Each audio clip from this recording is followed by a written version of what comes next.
Let us start 5 जनवरी 2023 का newspaper analysis. हम लोग इंपॉर्टेंट न्यूज़ कवर करेंगे, एडिटोरियल्स कवर करेंगे, प्रीवियस डे का रिवीजन भी करेंगे, वन लाइनर करंट अफेयर्स भी करेंगे और जो हम लोग डेली एथिक्स के प्रीवियस ईयर क्वेश्चंस कर रहे हैं वो भी कवर करेंगे। पहले हम लोग कल वाला जो कंटेंट था उसको एक बार हल्का सा रिवाइज कर लेते हैं। अब रिवीजन है तो मोस्टली हेडलाइंस के ऊपर फोकस करेंगे, डिटेल में नहीं जाएंगे। सबसे पहले हम लोगों ने कहा था कि मोस्टली जो यूनियन गवर्नमेंट के ऑफिसेज हैं अभी फुली डिजिटल हो जाएंगे और इसलिए किया गया था क्योंकि रिसेंटली एम्स के जो दिल्ली वाला एम्स है ना, वहाँ पर एक रैंसमवेयर अटैक हुआ था एंड यूएन का एक रेजोल्यूशन चल रहा है जहाँ पे इंडियन जो इंटरनेशनल कोर्ट ऑफ जस्टिस है उनसे उनका कुछ एडवाइस मांगी जा रही है कि जिस तरीके से इजराइल ने कुछ इलीगल ऑक्यूपेशन किया हुआ पैलेस्टीनियन टेरिटरी के अंदर, क्या वो ठीक है नहीं। तो उस रेजोल्यूशन पर इंडिया ने वोट नहीं किया था।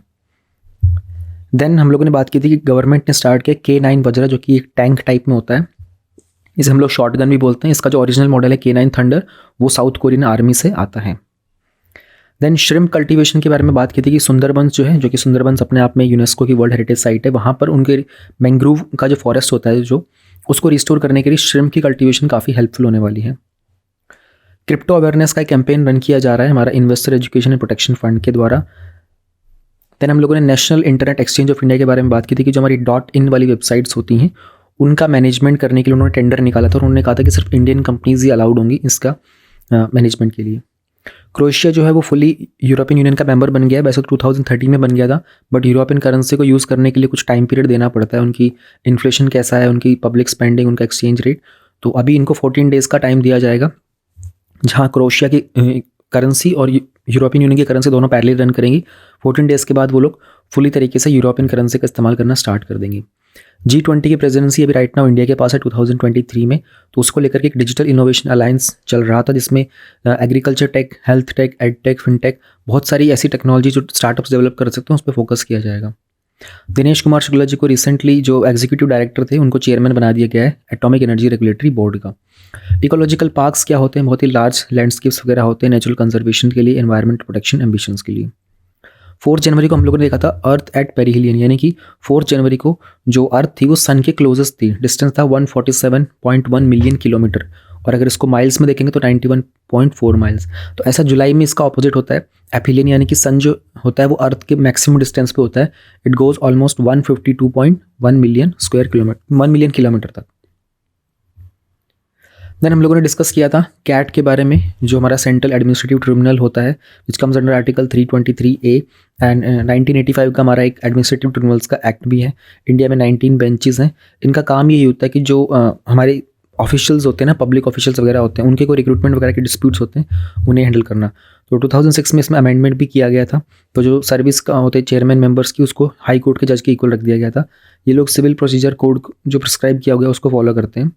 हम लोगों ने रिसेंटली देखा था कि केरला के अंदर बहुत सारी बर्ड्स की स्पीशीज़ वगैरह थी, वो एक सर्वे हुआ था, उनमें बहुत सारी बर्ड की स्पीशीज़ में अपडेट किए गए थे। Then we talked about the biodiversity hotspots और उसकी कुछ कंडीशन देखी थी। 1500 स्पीशीज़ मतलब उसमें होनी चाहिए, कम से कम होनी चाहिए, हॉटस्पॉट होना चाहिए। एटलीस्ट 7% वहाँ पर ओरिजिनल हैबिटेट जो है वो नुकसान हो चुका उसका। तो वर्ल्ड में 35 हॉटस्पॉट्स हैं। इंडिया की अगर हम लोग बात करते हैं तो इंडिया में 4 हॉटस्पॉट्स हम लोग कंसिडर करते हैं। नेपाल है, इंडो बर्मा है, वेस्टर्न घाट्स और सुंडालैंड्स है।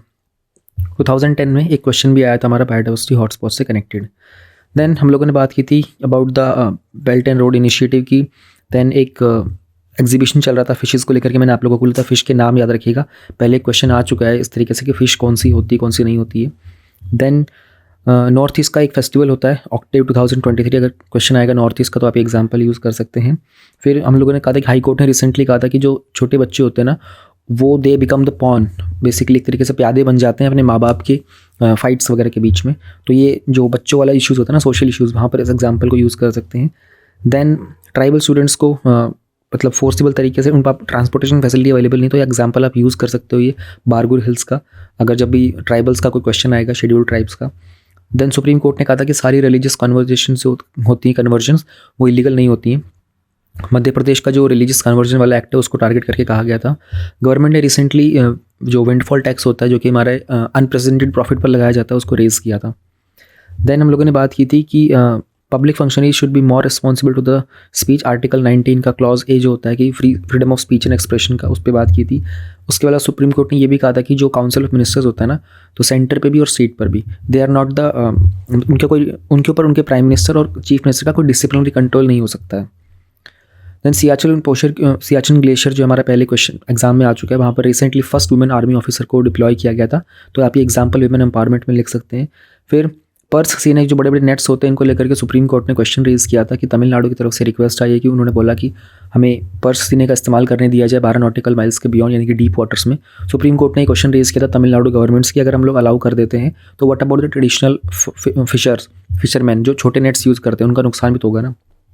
फिर permanent members are not in hurry to see UN reforms, जो हमारे P5 मेंबर्स हैं यूएनएससी के, वो लोग रिफॉर्म नहीं चाहते हैं। तो यहाँ पर जयशंकर जी ने यूरोपियन यूनियन को भी काफ़ी स्लैम किया था कि वो लोग टेररिज्म के खिलाफ नहीं बोलते हैं, वो लोग यूएन के रिफॉर्म्स पे बात नहीं करते हैं।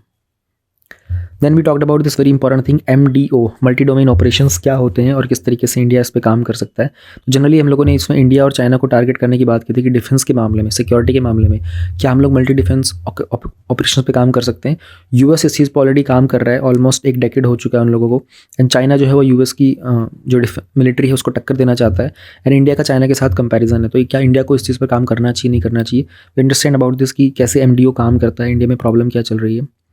फिर एक नया कोरोना वायरस का वेरिएंट है विच इज़ लाइक XBB.1.5, तो उसके केसेस धीरे धीरे बढ़ने स्टार्ट हुए हैं। ज़्यादा नहीं आए थे, कल तक अगर देखोगे तो आप 4 या 5 केसेस आए थे, but you need to be concerned about this thing. फिर हम लोगों ने बात की थी ओवर द बॉर्डर लाइन की, हमारे जो होम मिनिस्टर उन्होंने कहा था कि कैसे जो बॉर्डर पे जो विलेजेस होते हैं वहाँ पर रहने वाले लोग अगर पेट्रियाटिक होंगे और वो थोड़े से अलर्ट रहेंगे तो हमारी बॉर्डर सिक्योरिटी को मेंटेन करना ईजी हो जाएगा। Then we talked about the BIM invasions, और उन्होंने कहा था कि BSF को वाइब्रेंट विलेज प्रोग्राम जो है उसको अडॉप्ट करना चाहिए। एंड स्मार्ट फेंसिंग भी है, ये भी कुछ बहुत सारे इनिशिएटिव्स हैं बॉर्डर वाले सिस्टम के लिए, बॉर्डर सिक्योरिटी के लिए। GS3 में आता है आपका इंटरनल सिक्योरिटी का टॉपिक है। बॉर्डर रोड ऑर्गेनाइजेशन के बारे में बात की थी, 1960 में इसकी शुरुआत हुई थी। तो हिमाचल प्रदेश, मिज़ोरम, नागालैंड जो भी हमारे हिली एरियाज़ होते हैं ना, वहाँ पर अभी तक टिल ना उन्होंने 53,000 के आसपास तक का एक इंफ्रास्ट्रक्चर खड़ा किया था। देन इसके ये सब हम लोगों ने कल कवर किया था। हमारी जो भी मेजर न्यूज़ है एक बार उन सबको कवर करना स्टार्ट करते हैं। सबसे पहले जो मोस्ट इंपॉर्टेंट टॉपिक है आज का वो है कि सेंटर ने रिसेंटली 19,744 करोड़ रुपीज़ का क्लियरेंस दे दिया है for the green hydrogen mission. अगर आप देखोगे तो रिसेंटली हमारी जो PIB है ना, PIB का भी कंटेंट मैं धीरे धीरे ऐड करना स्टार्ट कर दूंगा, तो PIB पे भी इसका पूरा कंटेंट गिवन है। कैबिनेट ने अप्रूव किया है recently national green hydrogen mission. क्या एम है इसका, देखो मैंने सब कीवर्ड्स हाईलाइट किए आप लोगों के लिए, चाहो तो कीवर्ड्स के नोट्स बना लेना, बहुत इंपॉर्टेंट है। इंडिया को ग्लोबल हब बनाना है, किस चीज़ के लिए, ग्रीन हाइड्रोजन के लिए। तो इंडिया एक एनर्जी इंडिपेंडेंट कंट्री बन जाएगा और हमारे जो इकॉनमी है कि मेजर सेक्टर्स होते हैं ना उसमें लोग डीकार्बनाइजेशन पे काम कर सकते हैं। अगर आप लोग देखोगे GS2 में मेंस में इस बार 2022 में क्वेश्चन आया था, उसमें बात की गई थी कि क्लीन एनर्जी को लेकर के इंडिया का इंटरनेशनल फोरा के अंदर क्या रिस्पॉन्स रहा है, यानी कि और कौन सी कंट्रीज़ के साथ मिलकर के इंडिया इस चीज़ पर काम कर रहा है। तो कहीं ना कहीं वहाँ से कनेक्ट कर सकते हो आप इसको। अब तो 19,000 करोड़ के आसपास तक का अप्रूवल दिया गया था। एंड हमारे जो प्राइम मिनिस्टर थे उन्होंने अप्रूवल दिया था, कैबिनेट की जो committee on the economic affairs. अब एक चीज़ आपको यहाँ पर समझनी पड़ेगी, वो है strategic interventions for the green hydrogen transition program. अब क्या है ना, इनिशियल आउटले 19,000 करोड़ का है ना, उसमें 17,000 करोड़ जो थे वो SIGT के लिए थे और 1,400 सम करोड़ आसपास पायलट प्रोजेक्ट्स के लिए थे, 400 करोड़ रिसर्च एंड डेवलपमेंट के लिए दिए थे, एंड 388 करोड़ जो थे बाकी मिशन के कंपोनेंट्स के लिए दिए गए थे। अब कुछ गाइडलाइंस बनाई जाएंगी। एम क्या है हमारा कि 2030 तक हमको सारे आउटपुट्स अचीव करने हैं। क्या है हमारे आउटपुट्स के अचीव, कि हम लोगों को जो हमारी एनर्जी की कैपेसिटी है ना उसमें कंट्री के अंदर एडिशनल 125 गीगावाट ऐड करना है। उसमें से हमारा एक मेजर एम है कि 5 मिलियन मैट्रिक टन जो होगा ना वो हमारी ग्रीन हाइड्रोजन के थ्रू हमारी कैपेसिटी होनी चाहिए। और इसमें हम लोग एम कर रहे हैं कि तकरीबन ओवर 8 लाख करोड़ का टोटल इन्वेस्टमेंट का, और इससे जॉब इंक्रीमेंट होता है, जाहिर सी बात है। And we are expecting employment opportunities up to 6 lakh तक की। फिर जो फॉसिल फ्यूल का हम लोग इंपोर्ट करते हैं, हम लोग जो क्रूड ऑयल वगैरह लेके आते हैं दूसरी कंट्रीज से, तो अगर हम लोग ये टारगेट अचीव कर लेते हैं ना, उससे हमारा 1 लाख करोड़ तक का पैसा हमारा बच जाएगा। This is how you have to be strategic. कल को जब आप फ्यूचर में पॉलिसीज़ बनाओगे आपको स्टडी करना पड़ेगा। आप यहाँ पर 19,000 करोड़ लगा रहे हो और आप 1 लाख करोड़ बचा रहे हो, कितना बेनिफिट हो गया आपको, ऑलमोस्ट 80,000 करोड़ का बेनिफिट हो गया ना। सो दैट्स वाई ये जो रिन्यूएबल एनर्जी होती है, क्लीन एनर्जी होती है ना, इंडिया इसमें ग्लोबल हब बनना चाहता है अपने आप के अंदर, ताकि इंडिया उसका पावर को एक्सपीरियंस कर सके।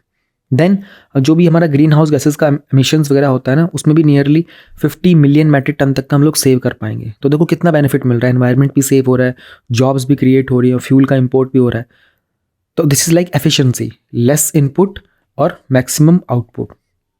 फिर हमारे जो इंडिजिनस मैन्युफैक्चरिंग कैपेसिटीज़ है उनको इम्प्रूव कर पाएंगे, कटिंग एज टेक्नोलॉजीज आ पाएंगी, सो मेनी थिंग्स विल हैपन। तो डिमांड क्रिएशन, प्रोडक्शन, यूटिलाइजेशन और एक्सपोर्ट सब चीज़ों पे काम करेंगे। इंडिया के अंदर डिमांड क्रिएट की जाएगी, यानी कि अब ग्रीन हाइड्रोजन से जो फ्यूल होगा उसको यूज़ करने के लिए हमारे पास इंफ्रास्ट्रक्चर भी तो होना चाहिए ना। उसको प्रोड्यूस कैसे करेंगे, प्रोड्यूस करने का भी इंफ्रास्ट्रक्चर होना चाहिए। यूटिलिटी होगी, यूटिलिटी में कौन कौन इस्तेमाल कर पाएगा, कौन कौन स्टेक होल्डर्स होंगे। एक्सपोर्ट करेंगे, जब हम लोग उसमें थोड़े से स्टेबल हो जाएंगे तो दूसरी कंट्रीज़ में बेचना स्टार्ट कर देंगे, वहाँ से हमारे पास और पैसे आने लग जाएंगे। और हम लोग डोमेस्टिकल मैन्युफैक्चरिंग पे फोकस करना चाहेंगे। जो इसके इलेक्ट्रोलाइजर्स वगैरह होते हैं ना, इस मिशन में जो भी चीज़ इस्तेमाल की जाएंगी उनका हम कोशिश करेंगे कि वो इंडिजीनियस रहे। तो इसके लिए ग्रीन हाइड्रोजन के इकोसिस्टम के लिए हम लोग एक इनेबलिंग पॉलिसी का फ्रेमवर्क बनाएंगे। ना this is again A keyword, ये आपका आंसर राइटिंग का कीवर्ड है, इनेबलिंग पॉलिसी फ्रेमवर्क, ये डेवलप किया जाएगा। फिर रॉबस्ट स्टैंडर्ड्स और रेगुलेशन के फ्रेमवर्क बनाए जाएंगे। एंड रिसर्च एंड डेवलपमेंट में हम लोग पीपीपी, पब्लिक प्राइवेट पार्टनरशिप पे काम कर सकते हैं। अगर आप लोग देखोगे, आपके लोगों के GS3 में मेंस में क्वेश्चन आया था, पहला ही क्वेश्चन था पीपीपी के ऊपर, इंफ्रास्ट्रक्चर सेक्टर के अंदर, कि कैसे अभी तक इंफ्रास्ट्रक्चर के अंदर पब्लिक प्राइवेट पार्टनरशिप ने हेल्प किया था और फ्यूचर में वो क्या कर सकता है। वो रेलवे स्टेशन का क्वेश्चन था, बट यू सी छोटे छोटे एग्जाम्पल्स यहाँ से कलेक्ट कर सकते हो आप। तो रिसर्च एंड डेवलपमेंट के प्रोजेक्ट्स जो होंगे उनको गोल ओरिएंटेड और टाइम बाउंड बनाया जाएगा। Now this is how you do this in answer writing. आप लिखते हो R&D, उसके बाद आप उसका एक एविडेंस कैसे प्रेजेंट करते हो कि ये होगा हमारा गोल ओरिएंटेड होगा और ये हमारा टाइम बाउंड होना चाहिए रिसर्च और development. This is how you make your answer rich. Globally competitive technologies का इस्तेमाल करेंगे। स्किल डेवलपमेंट प्रोग्राम में कोऑर्डिनेशन बेहतर करेंगे। तो जो भी मिनिस्ट्रीज वगैरह हैं उन सबको फोकस करने को बोला गया है, कोऑर्डिनेट करने को बोला गया है। तो अभी सारा कंटेंट देख लो, आपको PIB की वेबसाइट पर मिल जाता है। It's so simple.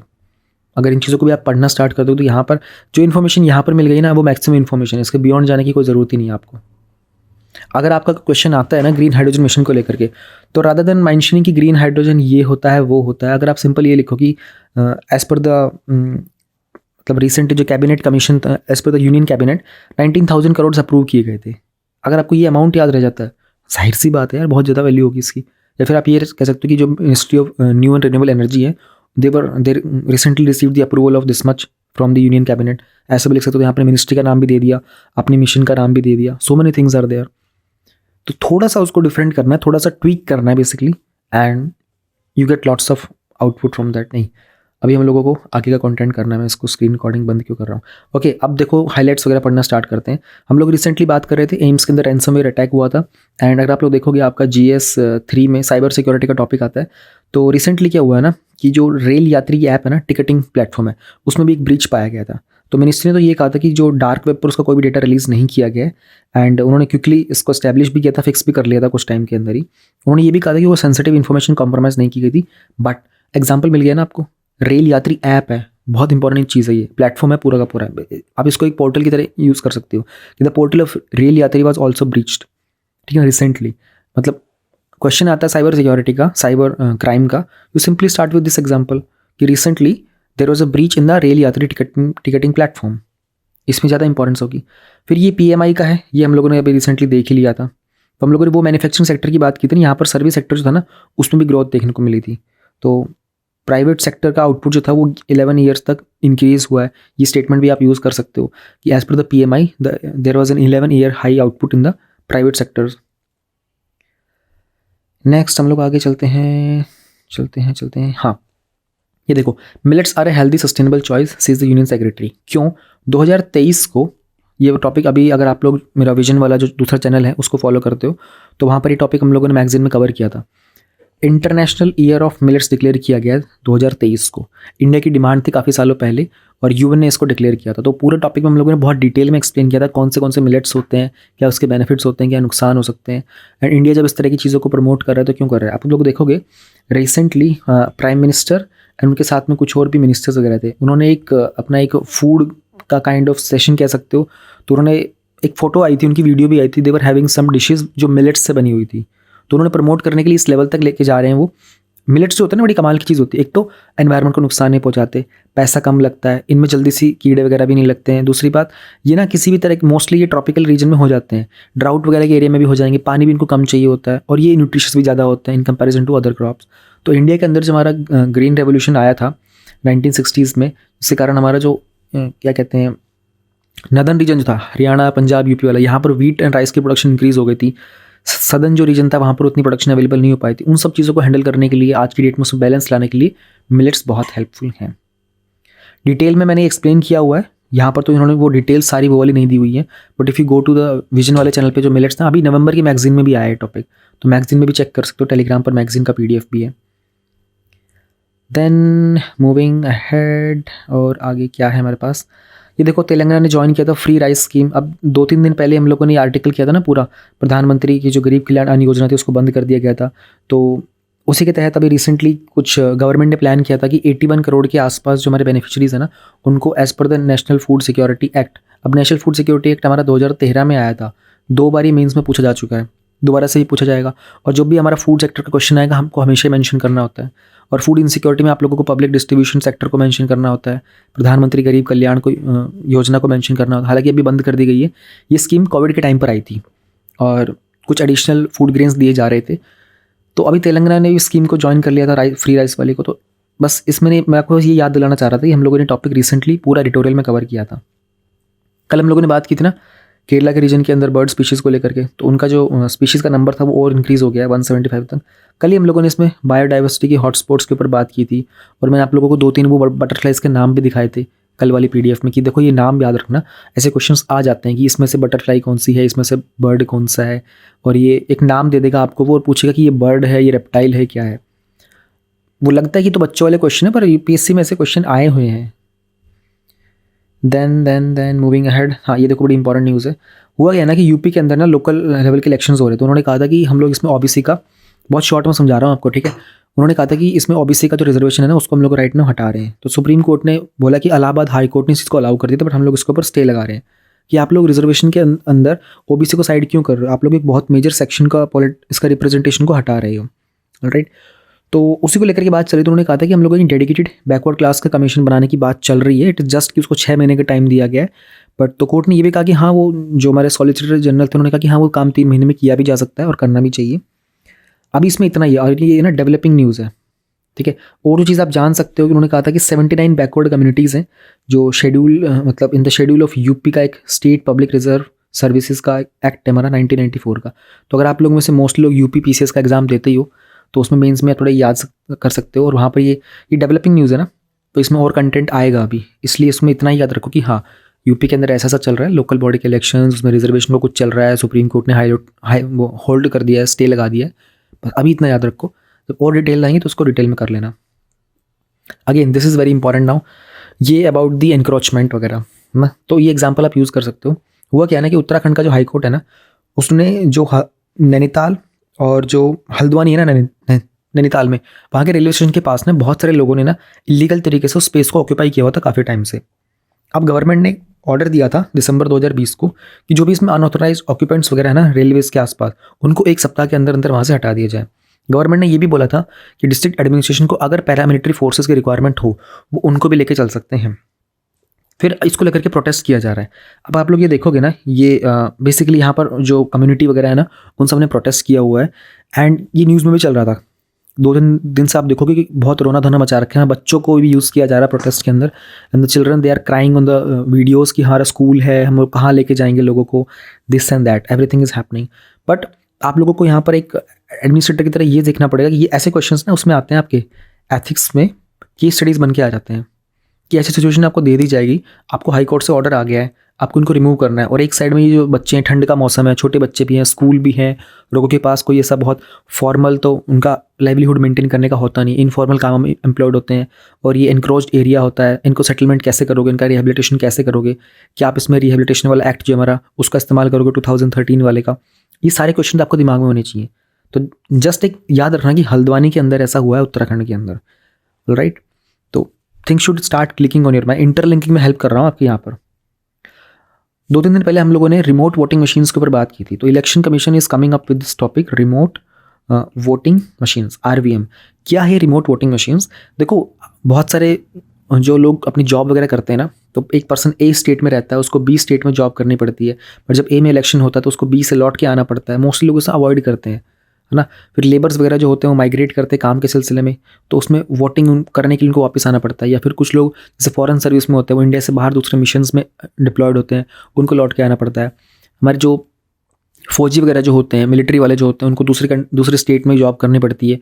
उन लोगों को बड़ी प्रॉब्लम आ रही होती है ना। तो उनका जो पूरा का पूरा वोटिंग का सिनेरियो होता है ना, उसके ऊपर काम करने के लिए अभी एक नया स्टेप लिया गया इलेक्शन कमीशन के द्वारा। तो रिमोट वोटिंग मशीन्स बनाई जा रही हैं। ये टॉपिक भी हम लोगों ने रिसेंटली कवर किया था, बस उसमें अपडेट आया, मैं वो बता देता हूँ।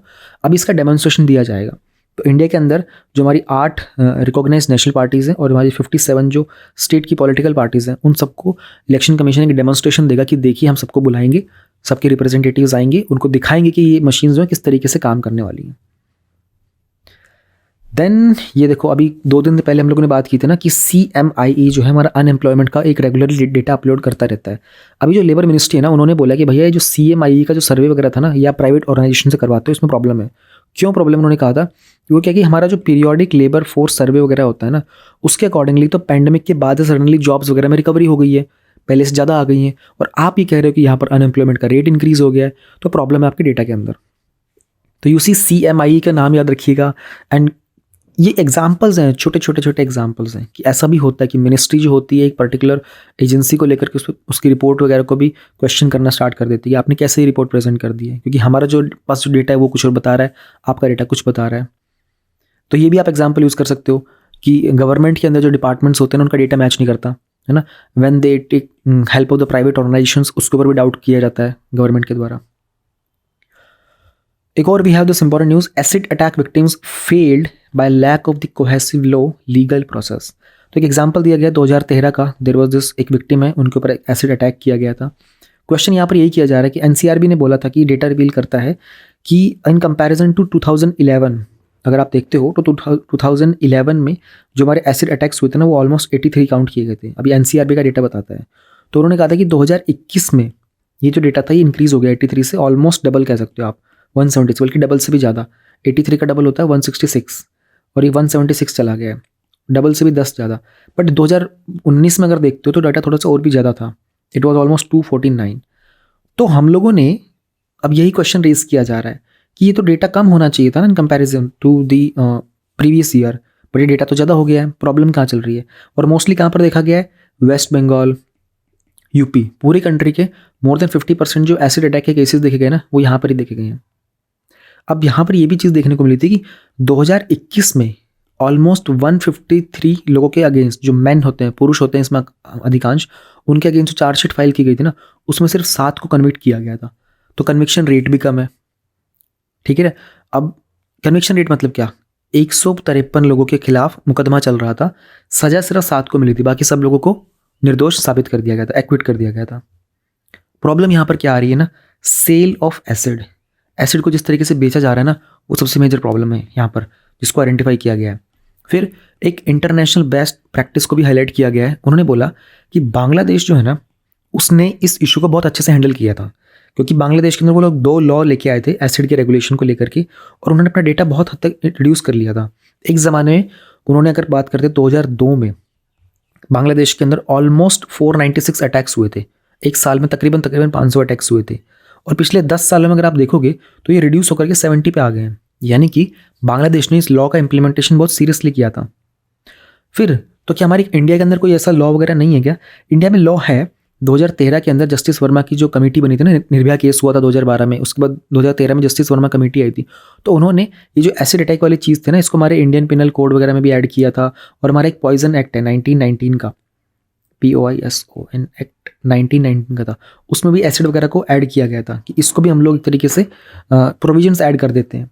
उसके अलावा हमारा जो नेशनल कमीशन ऑफ विमेन है ना, उन्होंने भी एक ड्राफ्ट बनाया था कि कैसे हम लोग एसिड अटैक को रोक सकते हैं। हालांकि वो ड्राफ्ट था, उसको पार्लियामेंट में वो एक बिल नहीं बन पाया था, ये प्रॉब्लम भी हुई थी।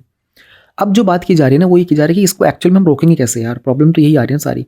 तो सबसे जो इंपॉर्टेंट चीज़ है ना, वो है रेगुलेशन। रेगुलेशन किस चीज़ का? सेल ऑफ एसिड का।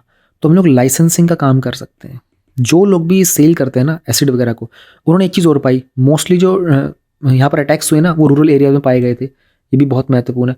और जो दूसरी चीज़ इंपॉर्टेंट उन्होंने पाई गई थी ना, वो देखी थी कि मोस्टली ना लव अफेयर के मैटर्स होते हैं। लव अफेयर के मतलब प्रॉपर अफेयर होता है नहीं होता, लेकिन लड़कियां बहुत बार जब रिस्पॉन्ड नहीं करती हैं ना, उन चीज़ों को, प्रपोजल्स वगैरह को डिनाई कर देती हैं, उन पर अटैक मैक्सिमम पाए गए हैं।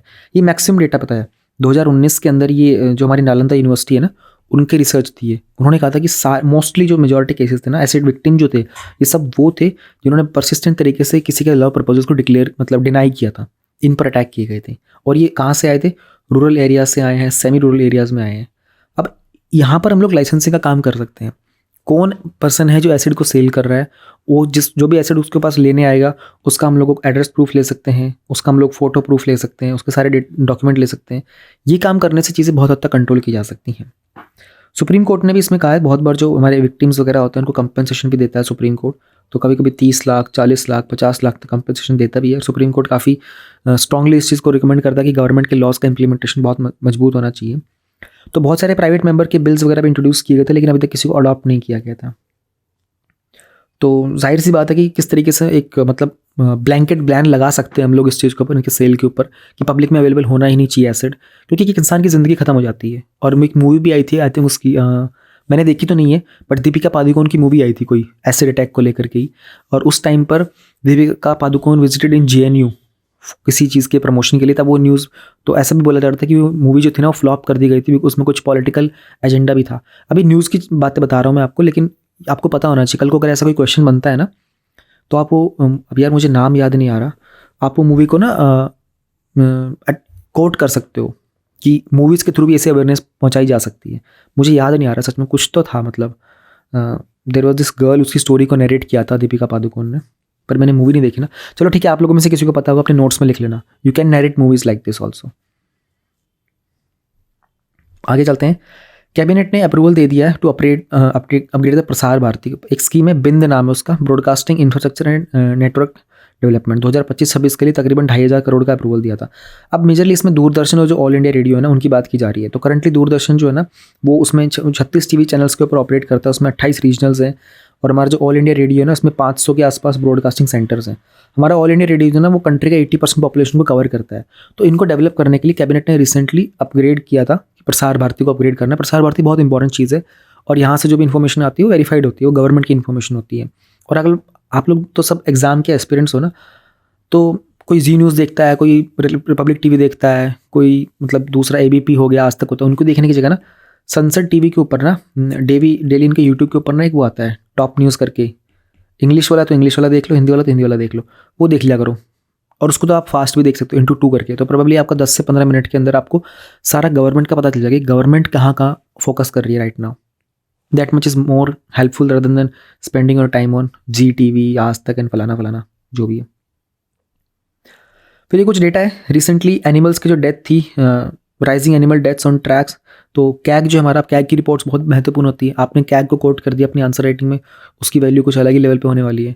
कैग को, नीति आयोग को, लॉ कमीशन को, सेकंड ARC को, किसी मिनिस्ट्री को कोट कर दिया, that's going to be way more powerful than simply आप डेटा लिख देते हो।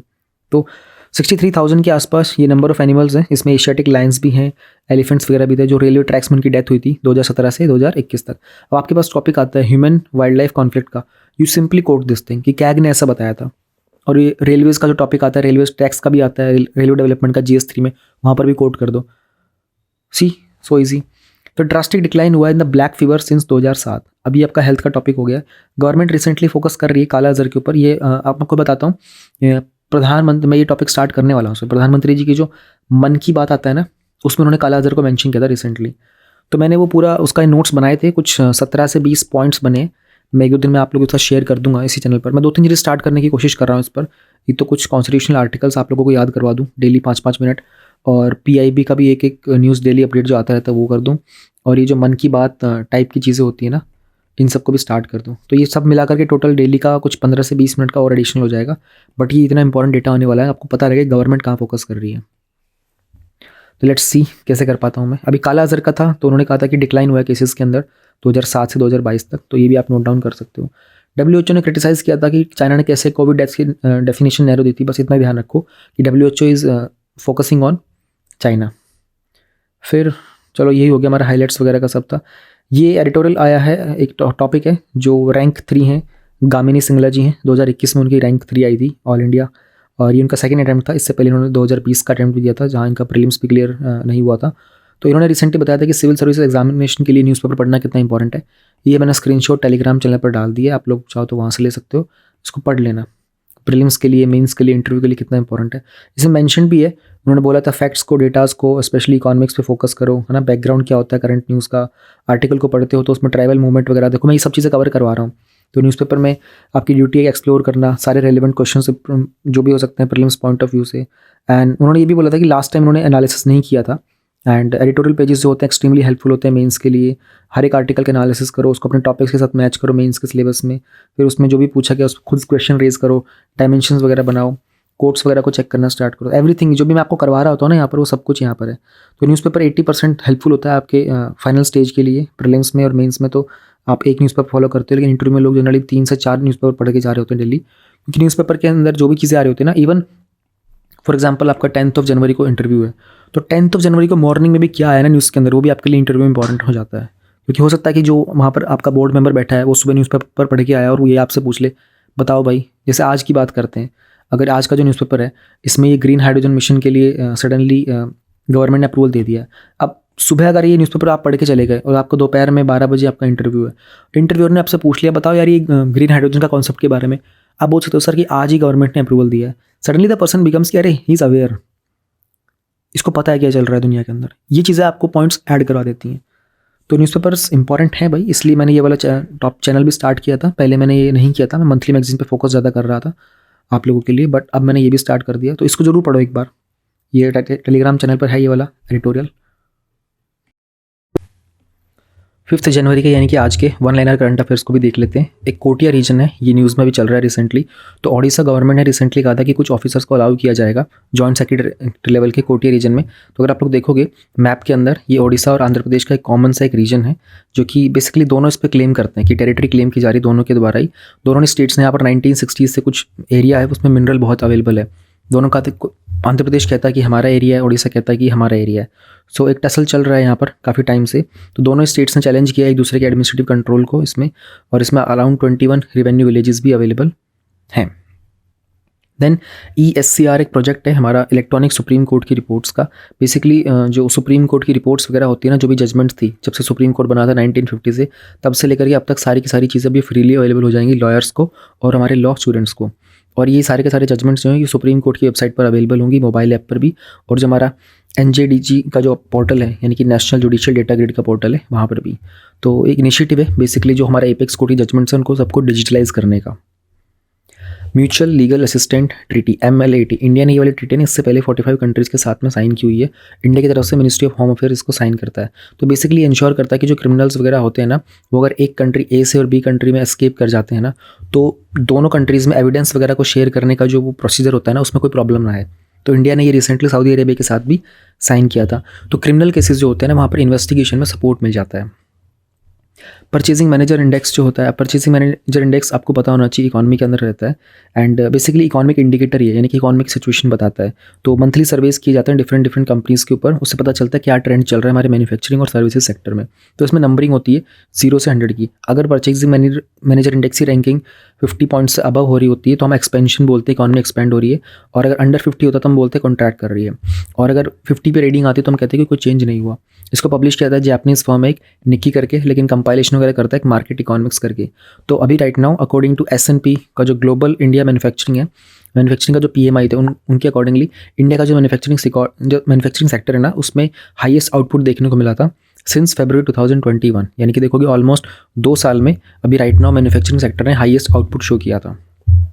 उत्कर्ष 2.0 ये एक इनिशिएटिव है रिजर्व बैंक का ही, इनका एक मीडियम टर्म की स्ट्रैटेजी है, एंड इसको रिसेंटली लॉन्च किया गया 2025 तक के लिए, 3 साल के लिए। तो पहले भी ये स्ट्रैटेजी आई थी जिसमें 2019 से 2022 तक का लॉन्च किया गया था। तो जो 2.0 का विजन होगा, अब इससे हमें RBI को पता चलेगा कि अपनी बाकी सारी फंक्शनिंग में वो कैसे एफिशिएंसी लेके आ सकते हैं।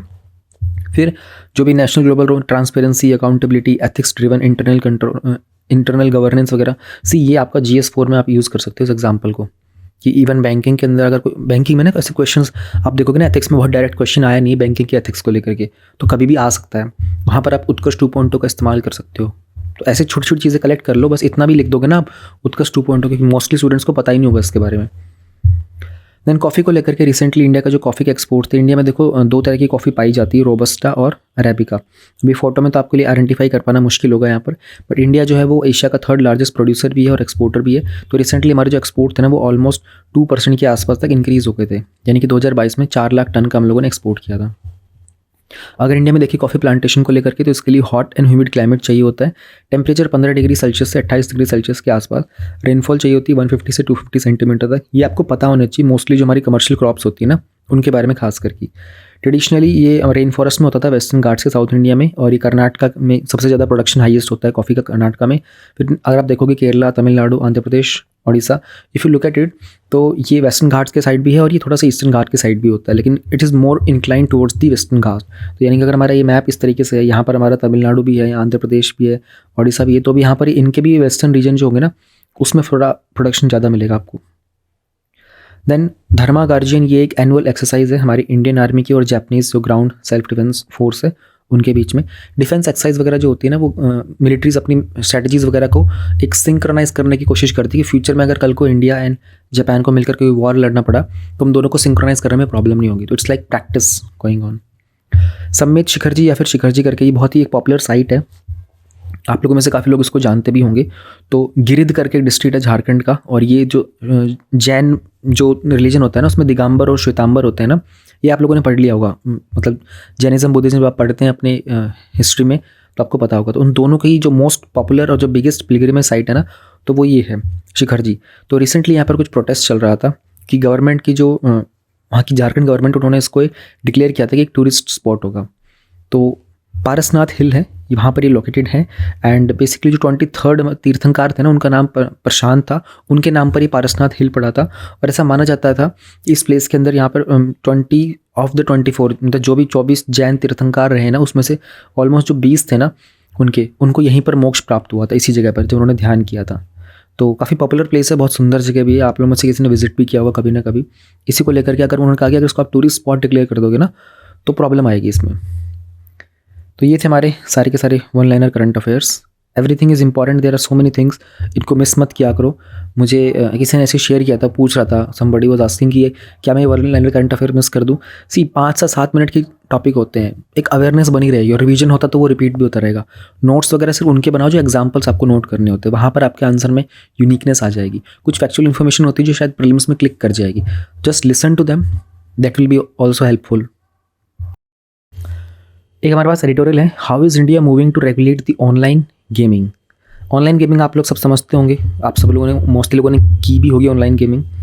हुआ क्या है ना कि मिनिस्ट्री ऑफ इलेक्ट्रॉनिक्स और इन्फॉर्मेशन टेक्नोलॉजी ने ना रिसेंटली एक ड्राफ्ट निकाला था, तो उसमें उन्होंने बात की थी कि किस तरीके से ऑनलाइन गेमिंग को हम लोग कंट्रोल करना चाहेंगे।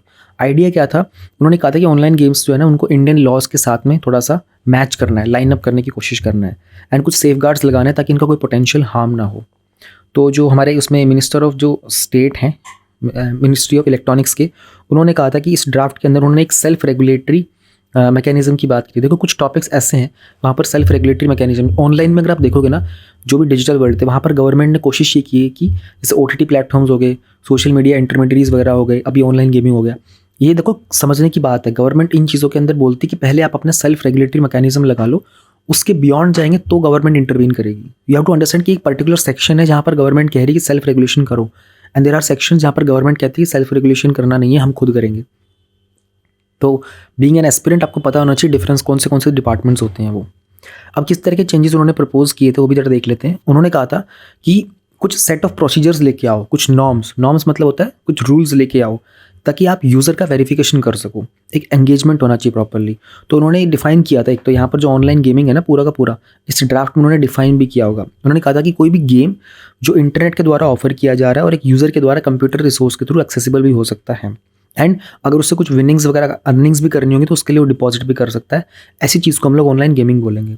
अब जब उसमें विनिंग की बात होती है तो आपको पता होगा ऑनलाइन गेम्स के अंदर बहुत सारे मेथड्स होते हैं जहाँ पर आप प्राइज़ वगैरह जीत सकते हो, कैश प्राइज़ भी जीत सकते हो, कुछ चीज़ें काइंड में भी आपको ऑफर की जाती हैं। डिपेंड करता है कि यूज़र की परफॉर्मेंस कैसी रही थी और उसने ऑनलाइन गेम्स के रूल्स वगैरह को फॉलो करके अपनी परफॉर्मेंस से वो चीज़ अर्न की होती है।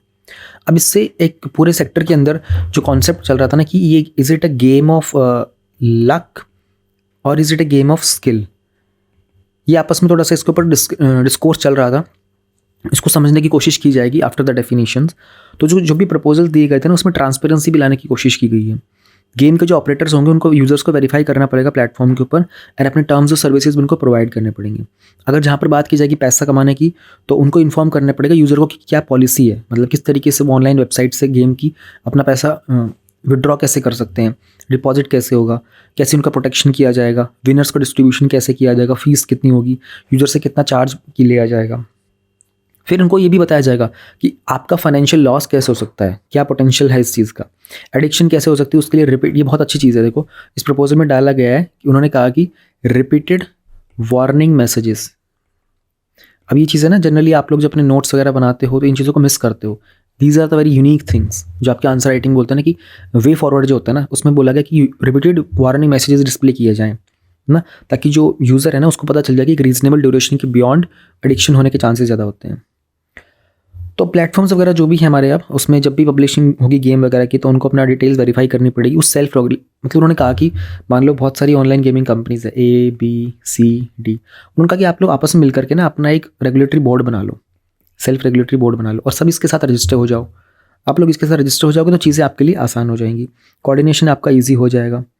प्लस में इनको एक रजिस्ट्रेशन करना पड़ेगा सभी का, जो भी रिकॉग्नाइज ऑनलाइन गेम्स का भी बताना पड़ेगा, कौन सी कैटेगरी के गेम्स हैं वो भी आपको बताने पड़ेंगे। एक की मैनेजमेंट पर्सन लगाया जाएगा, या फिर उसको एक सीनियर एम्प्लॉय बोल सकते हो, जो कि आपका चीफ कंप्लायंस ऑफिसर होगा, इसको बोला जाएगा CCO। उसका काम ही ये होगा कि उस ऑनलाइन गेमिंग की कंपनी का और गवर्नमेंट के साथ जो भी टाई अप होते हैं एजेंसी के साथ, उनके सबकी बेसिकली एक नोडल ऑफिसर बनाया जाएगा। इसके अलावा उन्होंने कहा था कि अप्रोप्रिएट मैकेनिज्म लगाओ फॉर द इसको हम लोग, इसके लिए आप लोग अपना जब नोट्स में लिख सकते हो शॉर्ट में, GRM, grievance redressal mechanism. Grievance होता है शिकायत, रिड्रेसल होता है निवारण करना, और मैकेनिज्म मतलब उसका तरीका। तो उन्होंने कहा कि GRM भी लगाओ आप लोग। ग्रीवेंस किसी की बच्चा मतलब कोई भी यूज़र हो गया, उसकी शिकायत आती है ऑनलाइन गेमिंग को लेकर के, how are you going to handle that thing. फिर कंप्लेनेंट को अपना जो भी यूनिक टिकट नंबर होगा उसको ट्रैक कैसे कर पाएगा वो। इसके अलावा जो भी इसमें सेल्फ रेगुलेटरी जो बॉडीज़ होंगी ना हमारी, इन सबको किसके अंडर रखा जाएगा, ministry of electronics and information technology. ये मिनिस्ट्री सेल्फ रेगुलेटरी बॉडीज़ के साथ डील करेगी। इस चीज़ को लेकर के ना जो भी गेमिंग इंडस्ट्री, उन्होंने काफ़ी पॉजिटिव रिस्पांस दिया। उन्होंने कहा कि हाँ, ऐसे बहुत सारे एंटी नेशनल और जो इलीगल ऑफशोर तरीके से गैम्बलिंग के प्लेटफॉर्म्स होते हैं ना, उनको कंट्रोल में मदद मिल पाएगी।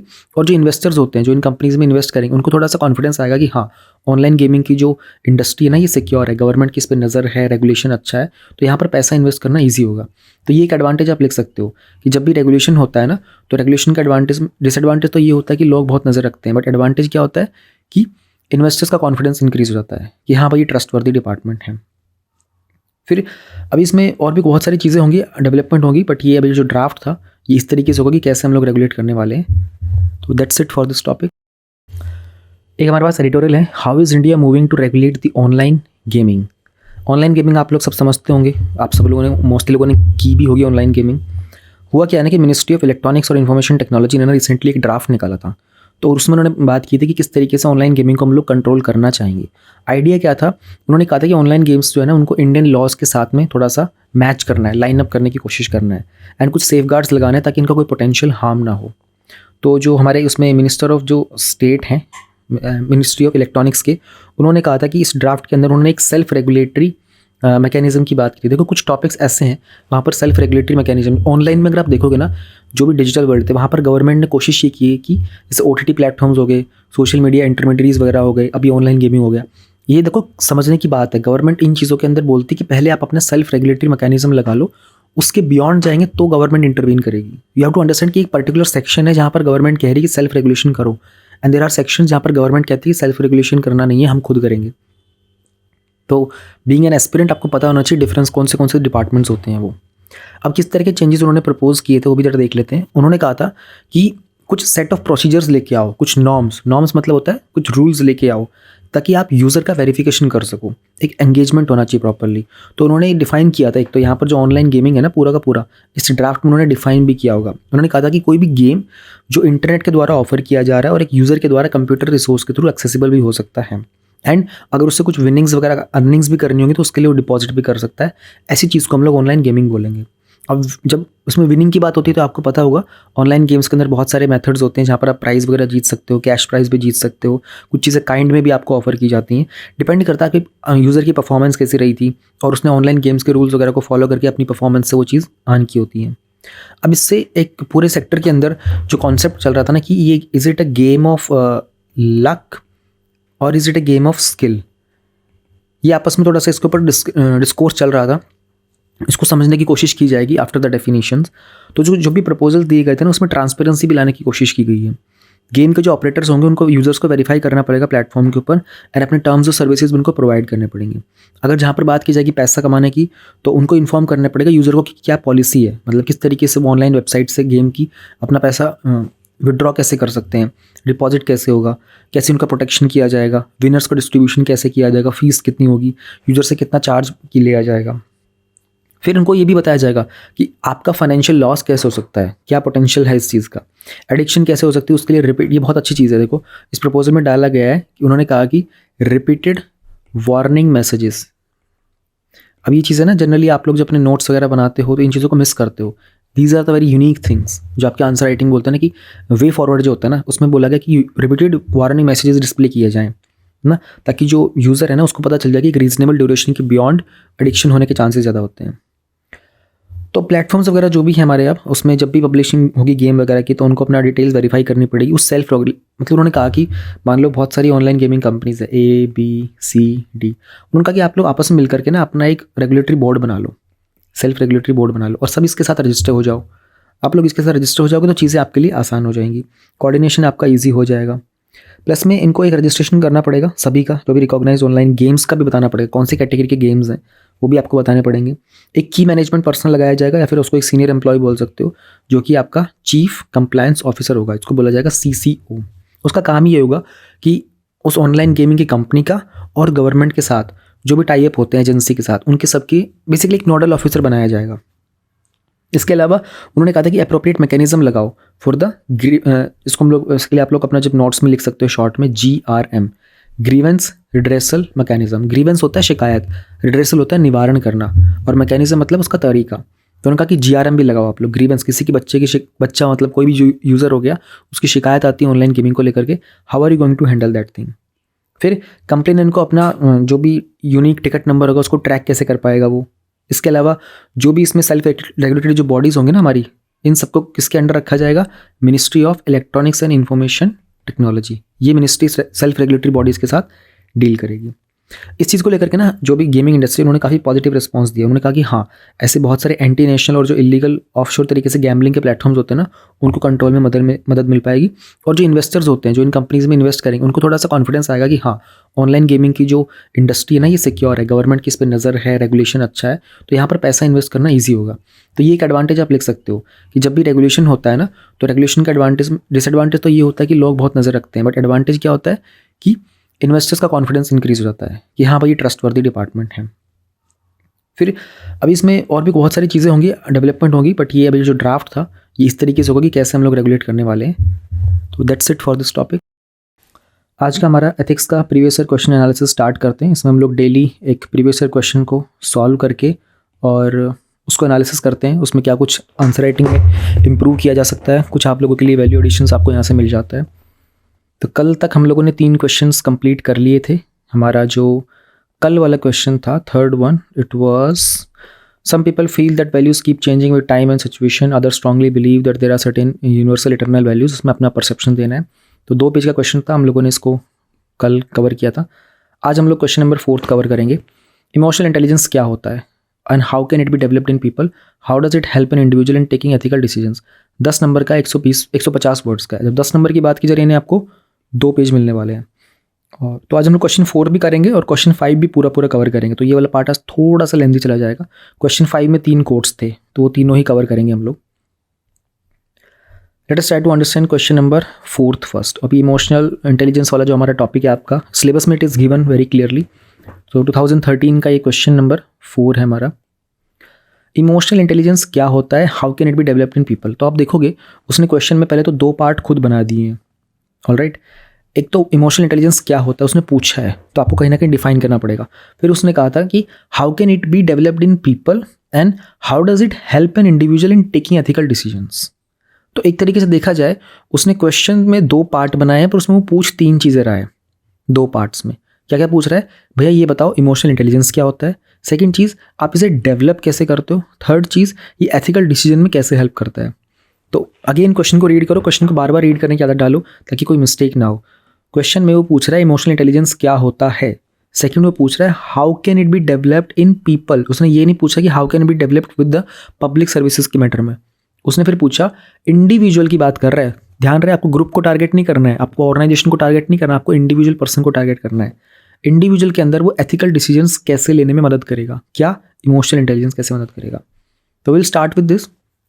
अब पहले पार्ट को पहले एड्रेस करेंगे। अब देखे से कायदे से देखा जाए तो पहले पार्ट को यहाँ एड्रेस कर दिया गया है, how can it be develop को यहाँ एड्रेस कर दिया गया है, और उसके बाद इंडिविजुअल को कैसे हेल्प करेगा यहाँ एड्रेस कर दिया गया है। फिर लास्ट में कंक्लूजन भी है और एक छोटा सा फ्लो चार्ट भी ऐड किया गया है। तो एक एक चीज़ को समझने की कोशिश करते हैं। अगेन कोशिश ये रखना 6, 5 और 3। देखो 10 नंबर का जो क्वेश्चन होता है ना उसको लिखने के लिए कम से कम तो आपको 7 मिनट लगते ही हैं। मैं आपको कहना चाह रहा हूँ कि आप प्रैक्टिस 6 की करो, यानी कि आप एक पेज को 3 मिनट में लिखने की प्रैक्टिस करो, दूसरे पेज को भी 3 मिनट में लिखने की, क्योंकि जब आप एग्जाम में हो गए तो वो 6 का 7 तो बन ही जाएगा। ठीक है, तो एम करो अभी जब आप प्रैक्टिस पे हो कि एक बार पूरा देख करके पढ़ के उसको 6 मिनट के अंदर आप लिख सकते हो क्या, तो उससे आपकी थिंकिंग एबिलिटी और आपकी राइटिंग स्पीड भी बढ़ जाएगी। एक एक क्वेश्चन में अपनी स्पीड को अगर तेज करना स्टार्ट करोगे तो वो ओवरऑल पे रिफ्लेक्ट होना स्टार्ट हो जाएगा। द मोमेंट क्वेश्चन आपके सामने होता है ना, आपको शीट जब मिलती है तो इस तरीके से मार्जिन्स लिखी होती है। देखो हमेशा प्रैक्टिस मार्जिन वाली शीट में करना, ये बहुत लोगों ने गड़बड़ की है। आई पर्सनली नो पीपल जिन्होंने मेंस के अंदर ब्लंडर किया हुआ है ओनली बिकॉज क्योंकि वो प्लेन शीट के ऊपर प्रैक्टिस करते आए थे, तो उनकी वो एबिलिटी बन नहीं पाई एग्जाम के अंदर। उनको लगता है कि नहीं यहाँ तो प्लेन पे कर लेते हैं, क्यों ये बुकलेट्स खरीदें। ये बुकलेट्स खरीद लो, ज़्यादा नहीं आती, महंगी 200-300 रुपये की आती हैं, 4-5 मिल जाएंगी, उनकी प्रैक्टिस उन्हीं पे किया करो आंसर राइटिंग की। बिल्कुल भी A4 शीट के ऊपर या फिर बिल्कुल भी टाइपिंग प्रैक्टिस मत करो, ये बहुत बड़ा ब्लंडर है।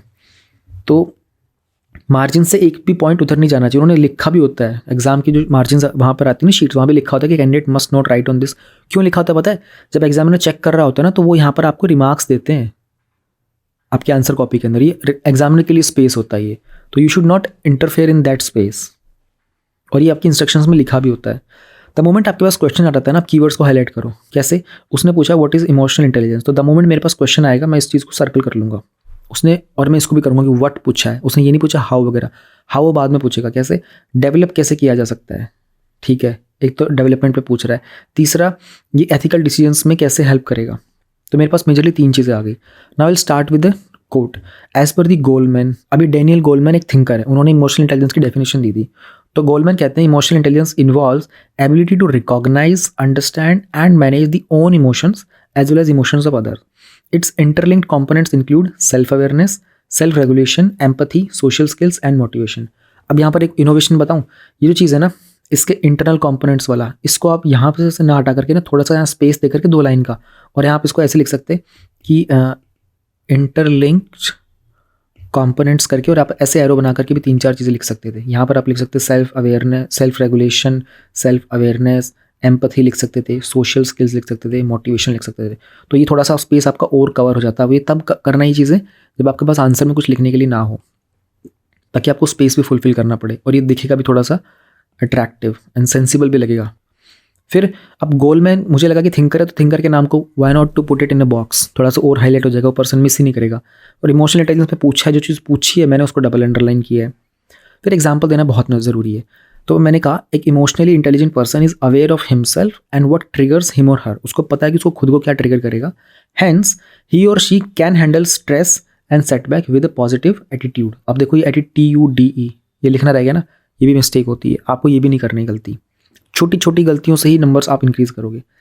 तो मैंने एक पार्ट उसको एड्रेस कर दिया है ऑलमोस्ट पहले पेज के हाफ पार्ट में, और मैंने एग्जाम्पल दिया है, याद करना है आप, एग्जाम्पल मिस नहीं करना है। ये देखो ये एग्जाम्पल में आपको कुछ दिखाई दे रहा है, ये रियल लाइफ एग्जाम्पल है नहीं है, इट्स अ सिंपल, ये हाइपोथेटिकली बनाया गया एग्जाम्पल है ऑन स्पॉट। नाउ मुझे लिखना है it can be developed in people by. हम कैसे डेवलप कर सकते हैं, डेवलप्ड इन पीपल बाय। तो याद है मेरा रूल 6, 5, 3, तो 6 मिनट में लिखना है और कोशिश करनी है कि 5 पॉइंट्स लिखो, try to reach up to 5 points, और 3 डायमेंशंस एटलीस्ट कवर करने की कोशिश करनी है इन 5 पॉइंट्स में। तो it can be developed in people by developer himself emotional intelligent होगा तो क्या होगा, he will be able to gauge emotions of others. Communication से इंटरपर्सनल स्किल से क्या होगा, he will form the core of emotional intelligence. Constructive feedback से क्या होगा, reflect on the actions taken and improvise. Teachings, virtues of sympathy, empathy etcetera से क्या होगा, क्रिएट हार्मोनियस एनवायरनमेंट।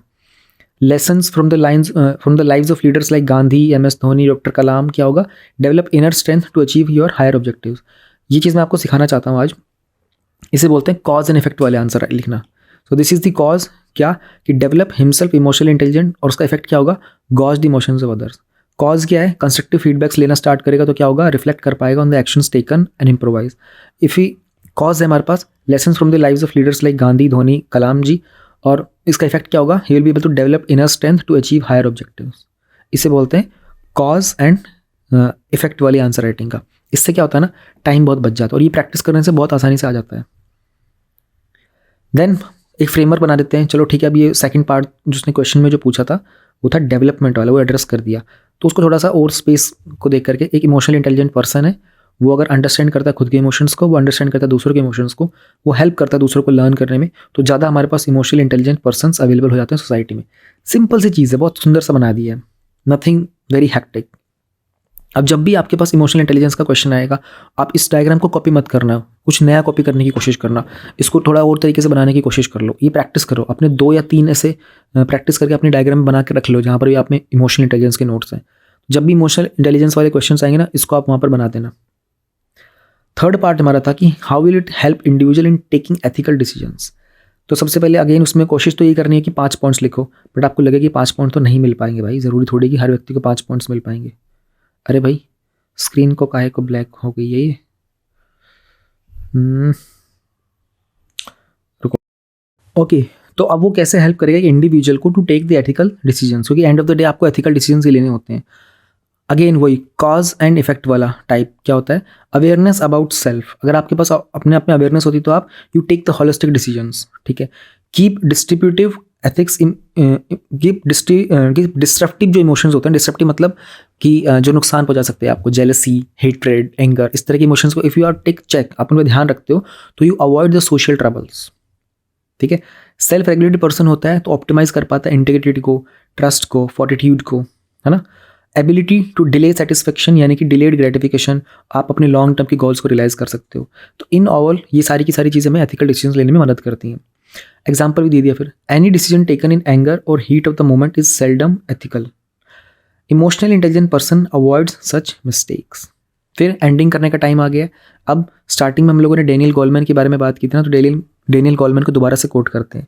दस emotionally intelligent is very necessary, emotional intelligence is very necessary element as truly said by the Daniel Goleman, as much as 80% of the adult success comes from emotional quotient.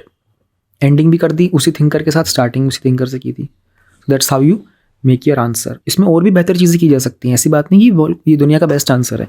आपके पास और भी अच्छे example होंगे, आपके पास कोई दूसरा thinker भी हो सकता है, आपके पास एक बेहतर ऑप्शंस हो सकते हैं, आपके पास और बेहतर डायग्राम हो सकता है, you can definitely go for them. फिर हम लोग स्टार्ट करते हैं अपना, क्योंकि मैंने कहा था कि हम लोग एथिक्स के ना 2-2 क्वेश्चंस कवर किया करेंगे, क्योंकि एक करने से फिर हमारा टारगेट जल्दी अचीव नहीं हो पाएगा। तो 2-2 क्वेश्चंस के आंसर राइटिंग करेंगे। तो अब 5वां था, 5 में भी 3 पार्ट है, तो आज 5वां पूरा कर लेते हैं। नेक्स्ट डे हम लोग 6th और 7th दोनों कवर कर लेंगे। 5th का ए पार्ट था, what do you understand by the term voice of. अच्छा 5वें के 2 पार्ट हैं, एक पार्ट नहीं है। 5th क्वेश्चन के 2 ही पार्ट हैं, 5A and 5B। 6th question के 3 पार्ट हैं। हाँ, तो 5 का 5A और 5B हैं, ये इनको कवर करते हैं। 5A है, what do you understand by the term voice of conscience, how do you prepare your self to heed to the voice of conscience. 10 number का है और 150 वर्ड्स का है। अब बाकी बेसिक तो मैंने आपको सब समझा ही दिया। 10 नंबर वाला तो उसमें try to go for 653 and let us understand यहाँ पे हो सकता है नहीं। क्वेश्चन में उसने पूछा है, अब क्वेश्चन को जब पढ़ रहे हैं तो उसने बोला कि व्हाट, ओके टर्म है वॉइस ऑफ कंसाइंस, इसके ऊपर फोकस करना है। हाउ पे फोकस करना है, do you prepare your self to heed the voice of conscience. Okay, तो थोड़ा सा ही फैक्चुअल कम, थ्योरेटिकल ज़्यादा होने वाला है। कंसाइंस क्या होता है, conscience is an intention or a judgment that assist in distinguishing right from wrong. Please avoid the hand writing, ठीक है। It is also called voice of conscience, voice within or the inner light. अब conscience पर question था तो मैंने conscience को box में डाल दिया। अगर मेरे पास कोई थिंकर होता है यहाँ पर तो मैं थिंकर को बॉक्स में डालता, कंसाइंस को डबल अंडरलाइन करता। अब कोई चीज़ अपने आप डेवलप करनी पड़ेगी, प्रैक्टिस कर करके। डेफिनेशन दे दी, ठीक है। थोड़ा सा और एक्सप्लेन करते हैं। कंसाइंस के कारण क्या होता है, feelings of remorse, conscience leads to feeling of remorse when a human commits actions that go against his moral values. अब मैं ये सब समझाऊंगा नहीं, ये सब गिवन है आपकी बुक्स में, मैं सिर्फ आंसर राइटिंग एक्सप्लेन कर रहा हूँ. And feelings of well being when the actions are taken in conformity to the values. इसको हम लोग बोलते हैं knower doer split, which is also postulated by Dayanand Saraswati ji. अब एक बहुत ही बड़े थिंकर का नाम है तो उसको बॉक्स में डालो. Do not let the examiner bypass this. गलती से भी मिस नहीं होना चाहिए एग्जामिनर से कि आपने नोवर डूअर स्प्लिट को मेंशन किया है. तो एक्चुअल में वही होता है. वॉइस ऑफ कंसाइंस में भी जनरली नोवर डूअर, उसका जब अगेंस्ट होता है ना वॉइस ऑफ कंसाइंस के, उसको हम लोग नोवर डूअर स्प्लिट बोलते हैं. एग्जाम्पल दिया है, एक ethical person decides to steal out of compulsion to feed his hungry children but his inner voice stops him to uphold his ethical value. तो ये उसकी कंसाइंस होती है. But at times, conscience is not a reliable source of decision making, and there is subjectivity within our moral values due to individual experiences and upbringing. तो it can be balanced through pragmatism. देखो ये conscience के ऊपर ना question, ये तो 2013 का question हम लोग प्रैक्टिस कर रहे हैं. आप लोग जैसे हम लोग आगे बढ़ेंगे ना, आप देखो कि यही चीज़ बहुत रिपीट हुई है. तो जिसने अगर ये क्वेश्चन भी सॉल्व किया होता है ना, वो आगे वाले क्वेश्चन को बहुत ईजिली सॉल्व कर पाएगा. तो ठीक है, आधा पार्ट हम लोगों ने कवर कर लिया. फिर हम लोगों ने छोटा सा फ्लो चार्ट बना दिया. जैसे कि वॉइस ऑफ कंसाइंस होता है, आपकी डिसीजन मेकिंग को गाइड करता है. तो अगर आपकी कंसाइंस की आपको आवाज़ आती है येस, तो you definitely have an inner peace, क्योंकि जो डिसीजन है वो एथिकल ही होगा. और अगर आपको नहीं आती है तो नोवर डूअर स्प्लिट होता है. नोवर डूअर स्प्लिट क्या होता है ना, कि आपका मन तो कहता है कि यार ये चीज़ ना गलत है, बट आप कर देते हो उस एक्शन को. तो you know this is wrong but you still do it. तो करने वाले में और जानने वाले के अंदर दोनों में एक स्प्लिट हो जाता है. ये हम आगे एग्जाम्पल भी देखेंगे इस चीज़ का नेक्स्ट क्वेश्चन में. अब उसने सेकंड पार्ट में क्या पूछा था, how will you prepare your self to heed to conscience. तो मैंने लिखा I prepare my self to heed to conscience by, ध्यान रहे सब हेडिंग्स को कैपिटल में लिखना है, सब हेडिंग्स को बॉक्स में डालना है, ताकि पेज के ऊपर एक सेक्शन दिख जाए. उसको एग्जामिनर को एफर्ट ना करना पड़े, ढूंढना ना पड़े कि कहाँ गया इसने क्वेश्चन में, वो सेगमेंट कहाँ कवर किया है. Make it easy for the examiners eyes. तो 5 पॉइंट लिखने के एम होता है. तो let's try to bring out 5 points. We'll practice ethical conduct in private and public life, taking a pause and giving myself the time to listen to the inner voice to come to right decisions, being true and honest with myself, learning from the past experiences and pragmatically improving my conscience so that I can trust it if and when required, always keeping public interest above the personal interest. ये UPSC में आपको करना पड़ेगा. Case studies में भी ये बात याद रखनी पड़ेगी, आपको हमेशा पब्लिक इंटरेस्ट को ऊपर रखना है. फिर समझ उसके क्वेश्चन को मैंने आंसर कर दिया. क्वेश्चन की डिमांड यहाँ खत्म हो जाती है. उसने जो पूछा था वो यहाँ खत्म. मैंने सारे सेक्शंस को एड्रेस कर दिया है, बट कुछ तो अच्छा करना पड़ेगा ना. तो गांधी जी का कंसाइंस के ऊपर जो कोट है उसको याद कर लेते हैं. एज गांधी जी सेड, गांधी जी के नाम के आगे जी जरूर लगाना, सम्मान पूरा पूरा देना. यूपीएससी को प्यार है गांधी जी से, भगवान है यूपीएससी के लिए गांधी जी, तो उनको पूरा सम्मान देना, उनके नाम के आगे जी भी लगाना. और अवॉइड करना महात्मा गांधी लिखना. क्यों? टाइम कंज्यूमिंग होता है. महात्मा गांधी से बेटर क्या होता है, गांधी जी शॉर्ट में लिखो. यही छोटी छोटी चीज़ें होती हैं जो आंसर राइटिंग में आपको सीखनी पड़ती हैं, क्या करना है क्या नहीं करना है. You have given respect, you have saved your time also, and you have given UPSC के भगवान को भी वहाँ पे आपने दर्शा दिया है. The human voice can never reach the distance that is covered by the still silence voice of conscience. This explains the importance of voice of conscience. Question की डिमांड ही यही थी कंसाइंस को लेकर के, और हमने क्वेश्चन को लास्ट में वॉइस ऑफ कंसाइंस को मेंशन कर दिया. पिछले क्वेश्चन में उसने इमोशनल इंटेलिजेंस की बात की थी, हमने शुरुआत की थी गोलमैन के साथ, हमने एंडिंग भी गोलमैन पर कर दी थी. यहाँ पर वॉइस ऑफ कंसाइंस को स्टार्टिंग में डेफिनेशन दी थी, आगे एंडिंग में भी यही बता दिया.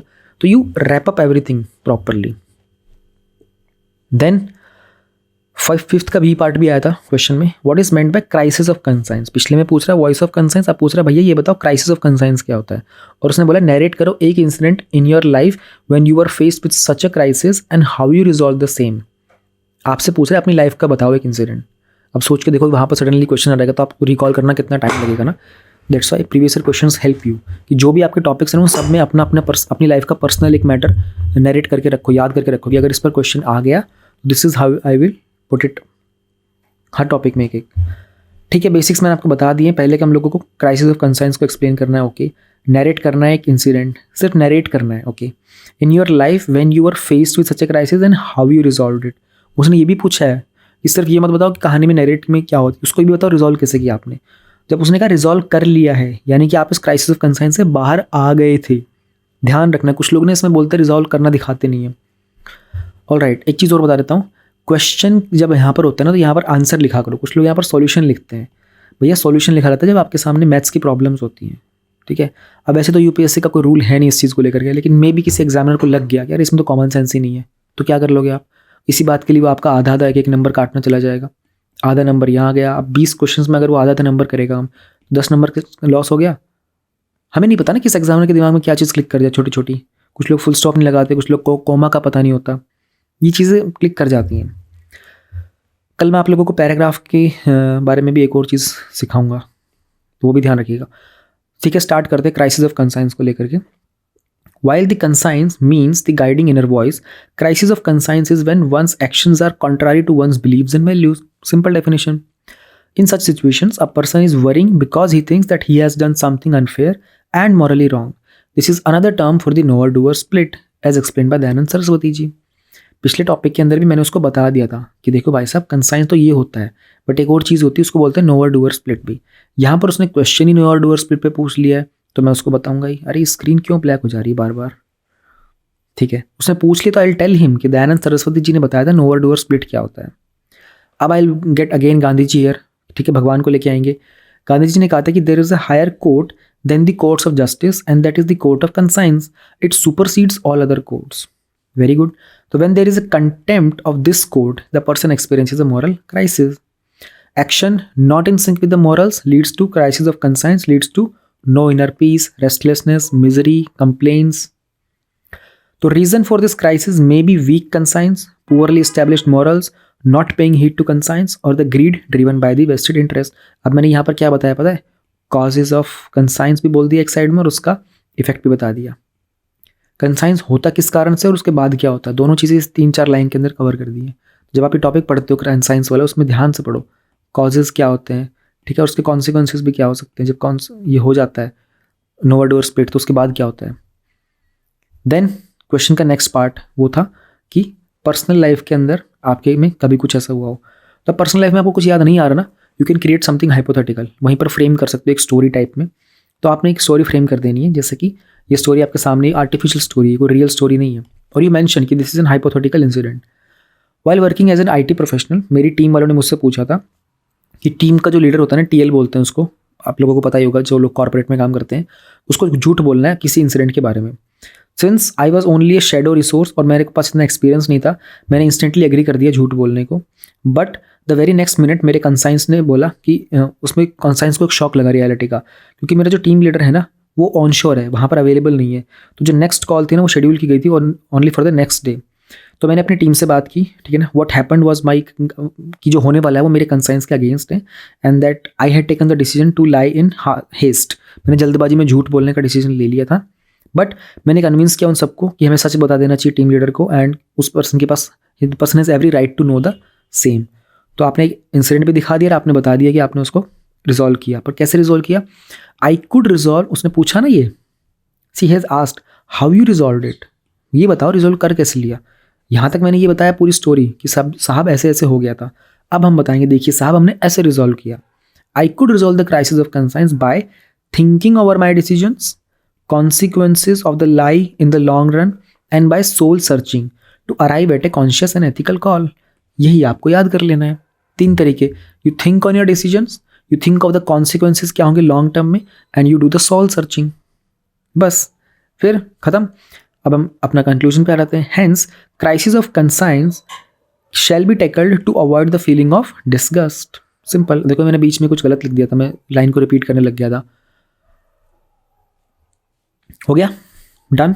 2 क्वेश्चन हम लोगों ने यहाँ पे कवर कर ली। क्वेश्चन नंबर 4 भी हो गया, क्वेश्चन नंबर 5 भी हो गया।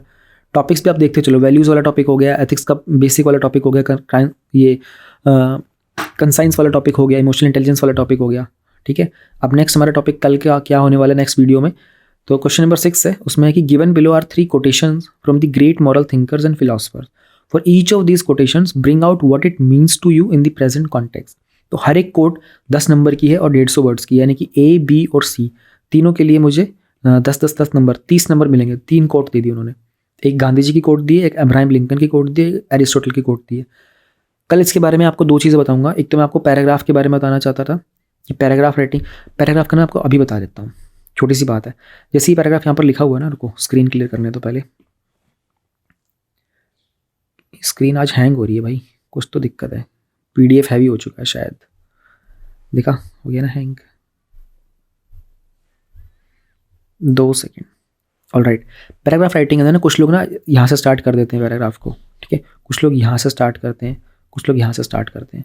एक्चुअली मुझे बहुत राइट मेथड होता है क्या होता है कि आपकी जो 3 लाइन, मान लो एक आपके पास पेज में स्पेस मिला हुआ है ना, आपको मैं आपको स्पेस से दिखाता हूँ, ये आपको पूरा पेज का स्पेस मिला हुआ होता है ना, तो आप पहले सेकंड लाइन को देखो, मान लो आपकी सेकंड लाइन ऐसे जा रही है, ठीक है, ये आपकी सेकंड लाइन जा रही होती है, जो आपकी फर्स्ट लाइन होती है ना, वो यहाँ से आप 2 वर्ड्स छोड़ करके यहाँ से स्टार्ट करते हो, this is where you start, ठीक है। नेक्स्ट पैराग्राफ होगा तो 2 वर्ड का स्पेस छोड़ करके फिर आप यहाँ से स्टार्ट करोगे, यहाँ तक जाओगे, फिर this is how you go. This is the basically बहुत स्टैंडर्ड और अच्छा लगता है। अब क्या इसमें आप लोग देखोगे ना, बहुत सारे टॉपर्स की आंसर राइटिंग कॉपीज़ देखोगे, उसमें आपको जनरली मिलेगा कि लोग ना हाफ से स्टार्ट करते हैं, बीच से स्टार्ट करते हैं, यहाँ जाएंगे, फिर यहाँ से ऐसे लिखेंगे, फिर यहाँ से। कुछ लोग तो बहुत ज़्यादा कर लेते हैं, ये लास्ट में 2-3 वर्ड लिखते हैं, फिर यहाँ लिखते हैं, पर लोग बोलते हैं कि ये तो टॉपर्स की कॉपीज़ है ना, तो सेलेक्टेड लोग हैं, इनकी इस चीज़ में प्रॉब्लम कहाँ हुई होगी। But you need to understand, अब उस व्यक्ति के पूरे मार्क्स तो आए नहीं ना, 250 में से 250 नंबर थोड़ी आए हैं उसके। फॉर एग्जाम्पल उसके 250 में से अगर 100 नंबर भी आए हैं, अभी 150 किस किस चीज़ के कटे हमें क्या पता। उसमें ये भी एक चीज़ होती है, एग्जामिनर इस चीज़ को भी नोटिस करता है, बताता नहीं है वो आपको, बट जो व्यक्ति पढ़ा लिखा होगा ना, प्रोफेसर्स वगैरह तो होते हैं सब्जेक्ट्स के, जर्नलिस्ट होते हैं, ब्यूरोक्रेट्स होते हैं, एक्सपर्ट्स होते हैं, किसी ने देख लिया कि अरे यार इसको तो बेसिक पैराग्राफ की अलाइनमेंट का भी नहीं पता है, तो उसे आधा नंबर काट लेगा, वो मे भी 2 क्वेश्चन में से 1 नंबर काट लेगा टोटल मिला करके, पर आपका तो नुकसान हुआ ना। तो छोटी छोटी चीज़ों की प्रैक्टिस करके इनको परफेक्ट करते हुए चलो, और ये अभी पॉसिबल है, एग्जाम से जस्ट क्लोजली होगा ना तभी पॉसिबल नहीं हो पाएगा। और एग्जाम के दिन अगर आपका हाफ में लिखा गया ना, लिखा गया, कोई दिक्कत नहीं है, प्रैक्टिस आप करेक्ट करो।